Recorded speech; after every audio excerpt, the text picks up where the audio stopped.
Oi, eu sou a Aline Azevedo, você está no canal Fé na Ativa. Se você ainda não é inscrito, te convido a clicar aqui embaixo, se inscrever, ativar o sininho das notificações para que você não perca nenhum conteúdo desse canal, para que a plataforma entenda que esse vídeo é relevante e ajude a espalhar para mais pessoas. Se você ainda não assistiu o meu vídeo aqui do canal sobre o meu testemunho, clica aqui no link que eu vou deixar no vídeo e acompanhe a minha trajetória.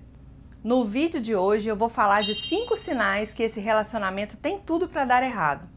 Falando de pessoas solteiras. Se você não quer errar no próximo relacionamento, fica até o final desse vídeo e pega a dica. O primeiro erro antes de começar um relacionamento é: eu vou consertar essa pessoa. Tem gente que é tão autoconfiante que se coloca no lugar de Deus.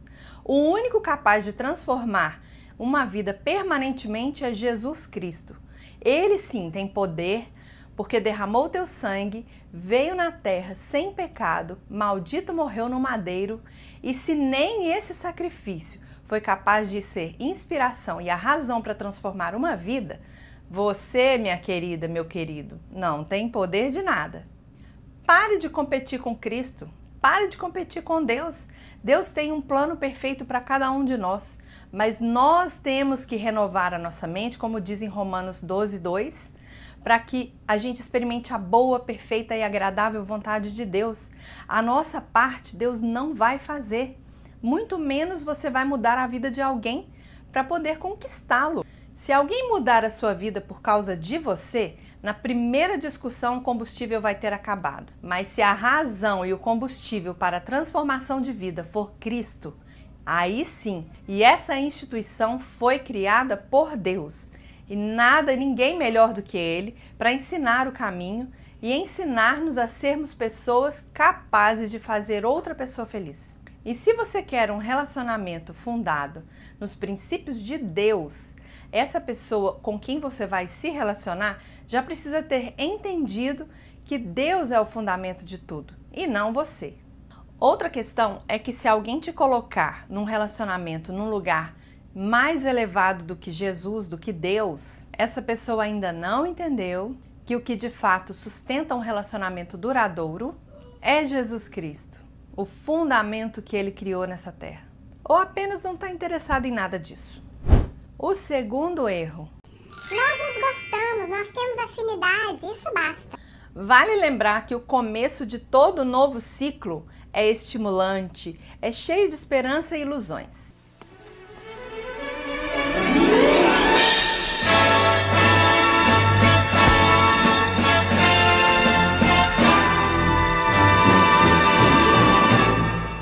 Isso, de certa forma, pode trazer alguma certa confusão, uma cegueira espiritual e falta de discernimento. Afinal, no começo de todo relacionamento, nós precisamos conhecer a compatibilidade e o temperamento um do outro, para então analisarmos se somos compatíveis ou não um com o outro. Não pule etapas. Se você se envolver antes de conhecer a pessoa, vai levar mais tempo para você ter o discernimento e julgar se de fato são um para o outro. Deus não une só vidas, Ele une também propósitos.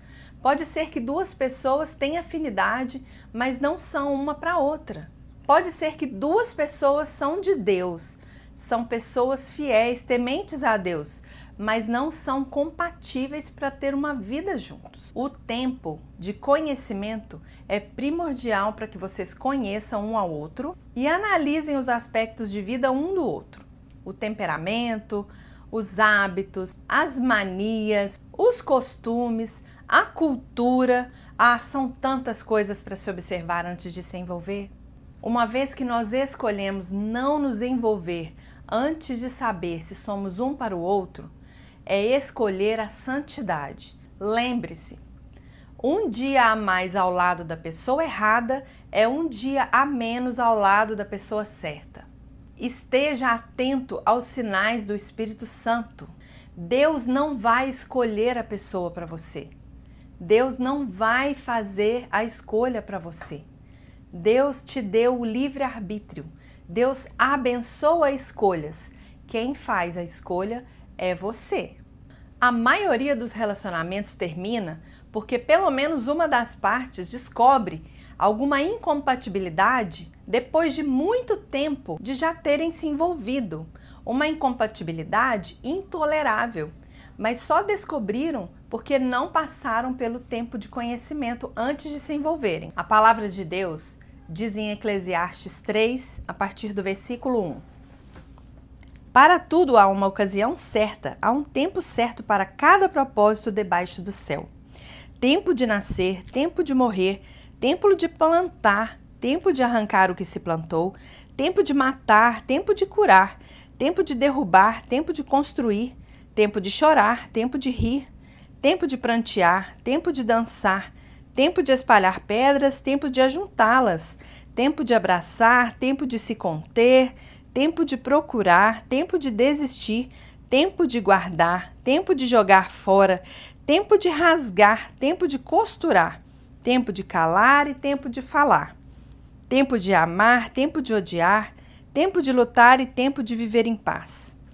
Todas essas coisas nos trazem um sinal evidente de que temos que esperar a hora certa para cada coisa. E para se relacionar é uma área bem mais singela, bem mais delicada, porque família é uma área muito visada pelo inimigo. Ele quer destruir a criação de Deus. Ele quer deturpar o que Deus criou naturalmente para sua própria condenação. Por isso, esperar o tempo de Deus só vai diminuir o tempo perdido. O terceiro sinal é: vou esperar um sinal de Deus. Eu preciso de um sinal de Deus, que é a pessoa certa. Você conhece algum caso de algum casamento que tinha tudo para dar certo, criado debaixo dos princípios de Deus, usaram em vão o nome de Deus, dizendo que Deus confirmou, trouxe revelação e no final acabou? E então, Deus errou? Entenda, Deus abençoa escolhas e propósitos. Esperar um sinal, uma profecia, alguém para dizer para você que esse relacionamento é um enviado de Deus para a sua vida, é tirar a sua responsabilidade e colocar sobre outros ombros, ou culpar a Deus, ou culpar o profeta, o pastor. Não, vocês precisam assumir que esta união é responsabilidade de vocês e que vocês vão buscar em Deus que esse relacionamento seja sólido, tenha fundamentos. Então, meu querido, minha querida, pare de ficar procurando confirmações, profecias e comece a agir com seu próprio entendimento, oração, jejum e palavra de Deus. O discernimento vem através do conhecimento da palavra de Deus. Passem um tempo juntos, se conheçam, orem juntos, tenham um momento de corte, orando para este propósito e vão se conhecendo. Todo matrimônio deve conter um cordão de 3 dobras. Eclesiastes 4:12 diz assim: um homem sozinho pode ser vencido, mas 2 conseguem defender-se. Um cordão de 3 dobras não se rompe com facilidade. Um homem, a mulher e Deus no centro. Este é o cordão perfeito de 3 dobras que não se rompe facilmente. O erro número 4 é bem comum. Eu vou mudar para conquistar. Eu não acredito não, Charlene. Algumas pessoas estudam a pessoa que estão interessadas para ver quais são os seus interesses, onde ela frequenta, quais as suas manias, e a pessoa começa a se aproximar fazendo exatamente o que a pessoa gostaria que ela fizesse, para ver que são compatíveis e mostrar uma falsa afinidade. Lembre-se que tudo no começo é perfeito, agradável. Quanto tempo uma pessoa consegue esconder quem ela realmente é? É claro que não vai dar certo. Ao invés de perder tempo mostrando à pessoa quem você não é, passe mais tempo mostrando realmente quem você é.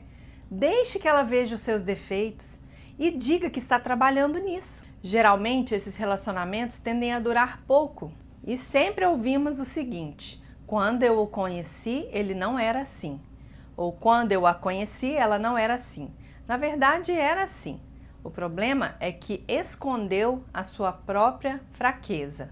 Muitas vezes, a insegurança, o medo de não ser a pessoa certa, gera uma falsa conduta. E este não é o melhor caminho. Neste caso, se você ainda não tem sua personalidade formada, é importante você aprofundar na palavra de Deus e entender a sua identidade em Cristo. Você é amado, amada, já foi aceito, já foi aceita por Deus, do jeito que você é, com seus erros e com seus defeitos. Sejam o mais transparentes possíveis um com o outro. Lembre-se, Jesus é o caminho, a verdade e a vida. O quinto, e não menos importante, é olhar apenas a aparência. Eu te faço uma pergunta. Qual foi a coisa que mais atraiu você nessa pessoa?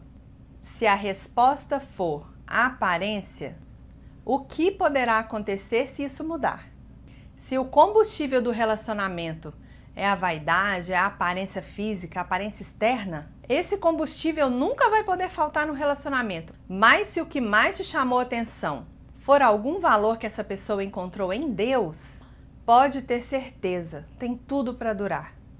É claro que a aparência é muito importante, é um mandamento bíblico. A palavra de Deus diz para cuidarmos do templo do Espírito Santo, onde Ele mesmo habita. Mas a vaidade pode tomar o lugar do Senhor. Deus pode liberar uma energia sobrenatural para que vocês sejam transformados pelo sangue de Jesus. Se você hoje está solteiro e quer partir para um relacionamento sem erros, em Deus, e não tem mais tempo para errar, a primeira coisa que você deve fazer é buscar o entendimento na palavra de Deus. Ande com pessoas que podem caminhar com você diante de Deus. Use a autoridade espiritual que Deus deu para as pessoas para aconselhar você, para acompanhar e cuidar de você nesse processo. Deus tem um chamado para cada um de nós. Duas pessoas que são cristãs, que são homens e mulheres fiéis a Deus, podem não ter o mesmo propósito e podem ter caminhadas distintas. É bem importante que nós analisemos com o nosso entendimento qual é o propósito de Deus na vida de cada uma dessas duas pessoas. É importante que vocês conheçam um ao outro antes de decidirem se vão estar juntos ou não. Conversem sobre o financeiro antes de se casar. O casal que tem conta bancária dividida é como se dormisse numa cama com um muro no meio separando os dois. É importantíssimo que o homem e a mulher sejam cúmplices e verdadeiros um com o outro. E é importante que todas as questões de um matrimônio sejam conversadas e compreendidas em ambas as partes antes de que o relacionamento aconteça. Assim, o fundamento, que é a família, será firmada na rocha, que é Cristo, e esse relacionamento será firmado em Deus. Vai durar a vida toda. Casamento é uma instituição criada por Deus e nada melhor do que Deus para ser o fundamento dessa família. Que Deus abençoe cada um de vocês e que Deus esteja no controle de todas as coisas. Em nome de Jesus.